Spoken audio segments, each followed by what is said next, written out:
we're talking about music, or we're going to stay on music. This is music news, and it's all about Paul McCartney's new documentary that's coming very soon, Man on the Run. It kind of suggests that hints at where we're going. The run. With obviously the coverage of the Beatle himself. Paul, you have to shave, my friend. Macca. Yeah, some people suit a beard. You do not suit a beard, my friend. Not like that. Yeah. 50 years ago, yes. Clean shaven is the way for Macca. But John, the actual filmmaker did say this. I've always felt that the 1970s were the great under-examined part of his story, which is probably true. I mean, it starts off with obviously 1970s and a Great Depression, and by 1980s in a jail in Japan. So there's a lot in between there that happened, and I'm sure this documentary is going to cover it. But I'll read a little bit about this for anyone that doesn't know about it, including myself. I only found out about this the other day, and I thought this is quite interesting for our music section. It's coming in from NME.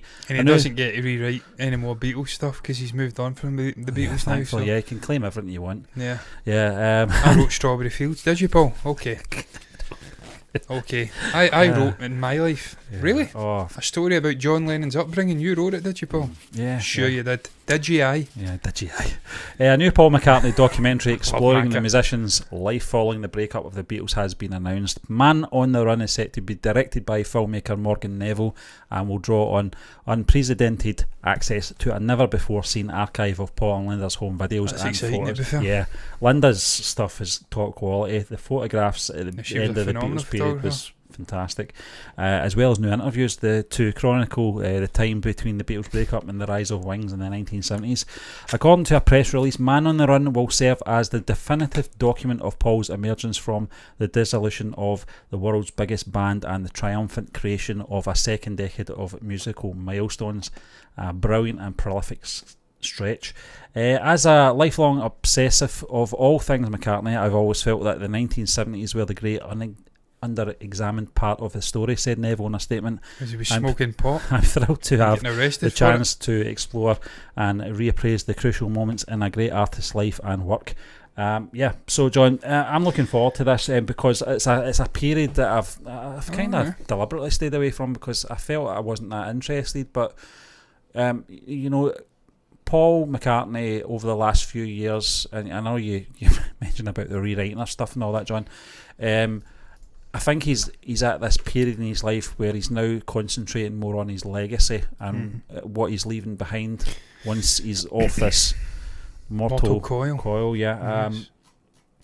So I don't makes sense, and I do want to find out what he was doing in between. Surely it wasn't just, as you say, smoking pot and hanging about up a farm in Scotland. I think he was smoking a hell of a lot of pot because he get caught trying to bring it into Japan and also get arrested for it. But there's nothing wrong with that. Nothing wrong with smoking a bit of pot. If it makes you a more mellow, sort of better person, then I'm all for that. It should really be legalised. It's an absolute nonsense when you've got sort of political figures in this country and indeed all over the world taking harder drugs, cocaine, and getting away with it, and it's an open secret. Then why the fuck can a musician or some other individual not take marijuana? I can't get my head around it. It's legalised over in a lot of states in America. It's legalised in it's legalised in the Netherlands. And a lot of medicinal benefits, they're now starting to study it. So, in short, I'm going off on a wide tangent. Paul McCartney should have been allowed to smoke pot in the 1970s. You think of the albums the man produced, and I like all of the Wing stuff, and I like his solo stuff. I like Ram, I like McCartney too. And getting into the 80s, his collaborations with Michael Jackson and some other artists, really showing off his brilliant vocal range. Into the 90s, the man's always been reimagining himself, much like Dylan, one of the few from the 50s, 60s who just keeps reimagining himself again and again and again. He's still fucking singing just now. Yeah. I mean, lesser men are dead at this point. This guy's still doing 3 hour fucking... a new tour, John, a UK tour. He's doing 3 hour fucking concerts. Yeah. Literally doing 3 hour concerts. And you saw him in 2010. I thought at the time, I think we've got him just at the right time. Yeah, we did, to be fair. There was a period though, John, after that, I think maybe a 5-year period where his voice just wasn't that. And then I've seen a couple of concerts recently where he's kind of got his voice back. I think he's readjusting. Voice. I think he's been readjusting, obviously, the sort of, what would you call it? To match his vocal range now. Yeah, I'm blanking on the name of it. Pitch. Yeah, the pitch. There's another one as well we use. Because I've watched him and I thought he's actually not as bad as he was maybe 5 years ago. I don't know. He's getting a lot of help now from the band. The drummer, the boy who drums from is brilliant. He does a lot of backing vocals. The two guitarists, your man, always blanking his name, Rusty Anderson. Yep. He's a brilliant singer as well. Yep. So they do help. They come in and do a lot of vocals. And I'm sure when it's also you hear some of the notes, he still tries to go for really complex ones. Like Maybe I'm Amazed. I mean, Helter Skelter. Yeah. He doesn't shy away from it. And it doesn't sound amazing at times through the TV, but I'm sure the mix at the actual concerts, it still sounds brilliant. Because all their voices will be combining. Pardon me. Once you get an itch in that throat, it just doesn't go away, and I will be crying in a moment. This is what I should have did when we were watching All Quiet on the Western Front. Just start coughing so I could cry and look really emotional. But that's not the way I am, sadly. But yeah, Stephen went off on a mental tangent again. Yeah, he's obviously he's been open in his sort of usage of drugs through that period, and I hope they don't shy away from that in the documentary. I hope we see warts and all. Because you've got to see the good, the bad and the ugly of a human being. I think that's how it'll start though, John. I think it'll start off on a farm in Scotland. He was in a dark place. Obviously, Mullockintire. I was depressed. He was drinking, I think, a bottle of whiskey a day. I think it was Linda that said, right, you don't want to be doing that. He has come out, he's talked about this briefly on Parkinson, etc. in the sort of late 90s, early 2000s. But like you, I don't want him to shy away from this. I want it to be as open as possible. But it's Paul McCartney. Paul McCartney is the ultimate glossed over sort of lifestyle, and I don't think it's all through fault of his own. I think obviously Apple had a lot to do with it as well in the later years of the Beatles stuff, that kind of bookending everything was rosy, all that kind of thing that Lennon talked about. Stephen, I love that interview he gave in like 68, 67 talking about LSD, and he just slapped the press down. I'm going to be honest with you, and if you want to worry about influencing that's the McCartney I want to see.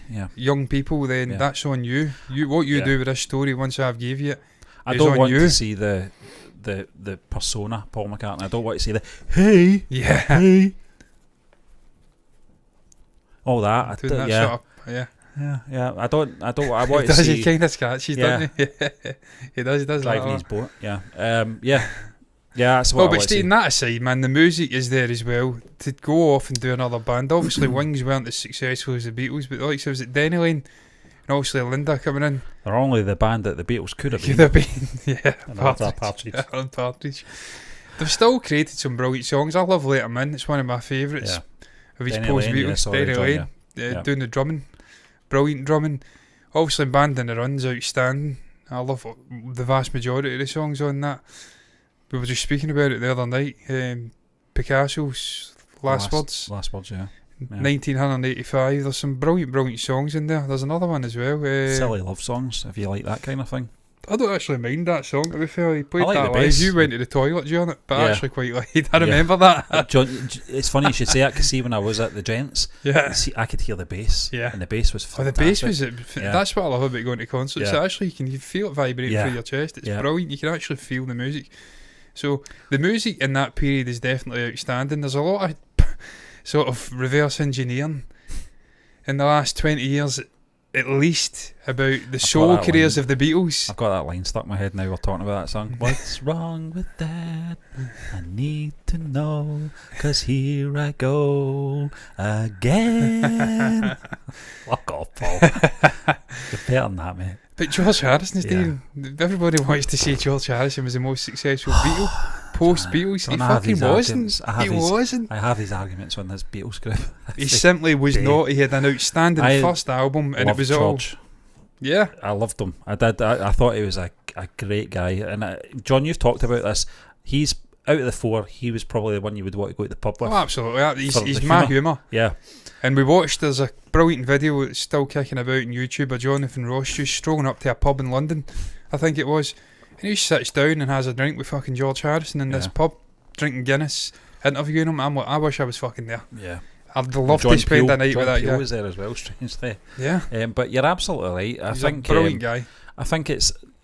I don't think it's arguably. I think it's definitely, Paul McCartney has been the most successful one out of the four of them since the breakup. Obviously, John Lennon's life being cut short, we just won't know what he would have come out with. But Lennon's solo career for me is probably the most enjoyable for me. It's just a personal thing.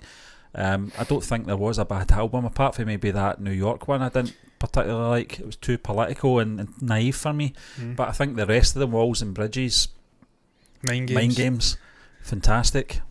Absolutely. Also past the Ono band and Imagine. Yeah, Double Fantasy. Milk and Honey, even Posthumous. Yeah. Some brilliant stuff on there.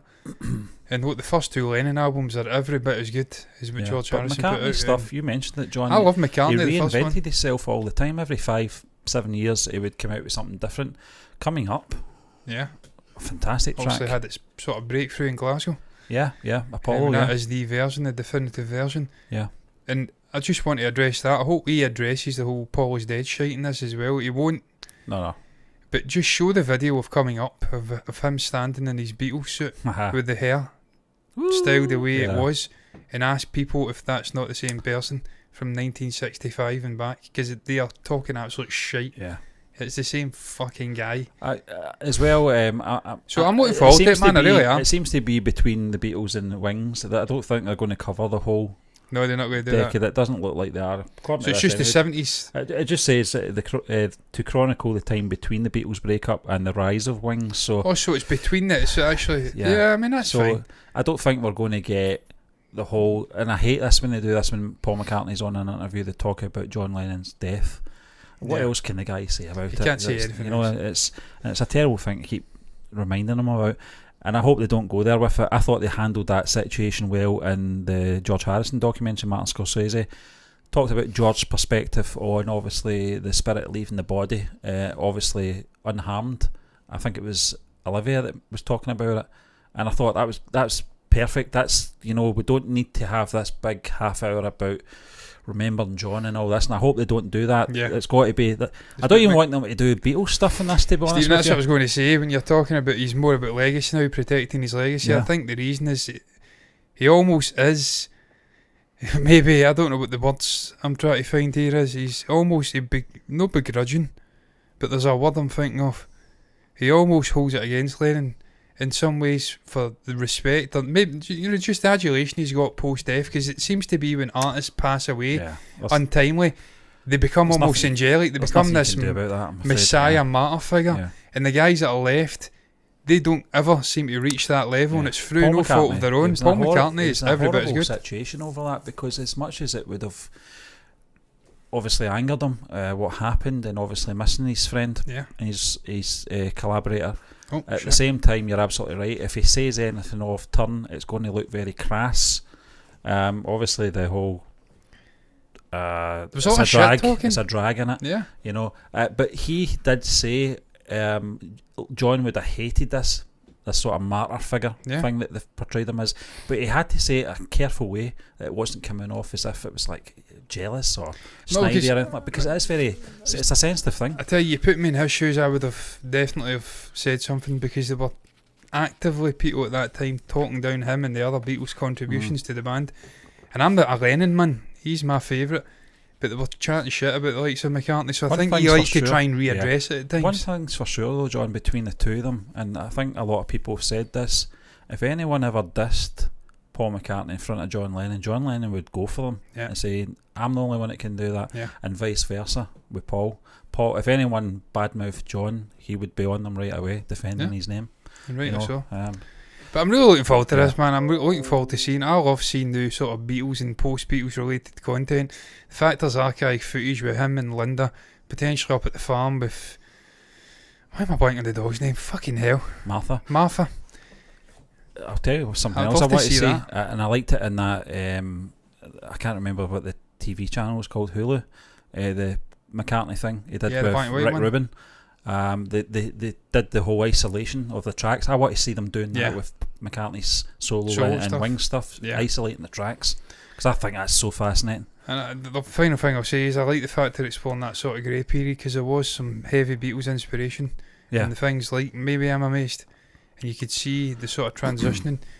Just seeing this guy establishing himself as a different entity post Beatles, that's going to be something really fascinating to see in a documentary. I love the documentaries from this period. Yeah, I can't wait. So Harrison ones, the Dylan ones, so really looking forward to it.